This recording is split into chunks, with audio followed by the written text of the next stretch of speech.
Yes, it's true. Willemstad is a city with picturesque, colorful historical buildings. Just looking at them is reason enough to visit. But what else is there to do here? I have three main things you would want to do in Willemstad: shopping, sightseeing, and eating.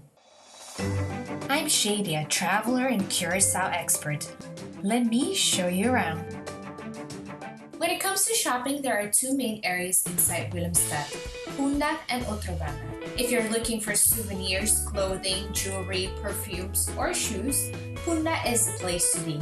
It is one of those places where you can find almost anything for a decent price. Otrobana, on the other hand, is not that versatile, but you could find some good deals there. Sightseeing in Willemstad is vast. A few places that definitely should be checked out are the Pontoon Bridge, that swings open and shut, Fort Amsterdam, the floating market, and the synagogue. Curacao has the oldest still functioning synagogue in the Western Hemisphere. How cool is that? It still functions, meaning that you can attend service in the weekends, or you can visit the museum during weekdays. When you're all done sightseeing, Wilhelmina Plain is a nice place to chill.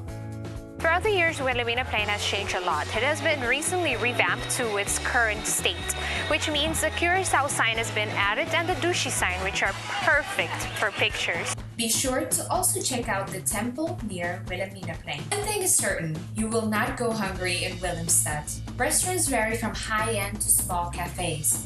If you really want to eat at a nice restaurant, check out the ones in Waterfort.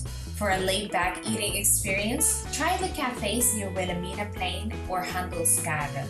Beyond shopping, sightseeing, and eating in Willemstad, one can also find playgrounds for children at Wilhelmina Plain and Brion Plain. Every now and then, there are fun activities in the city that bring even more excitement to it.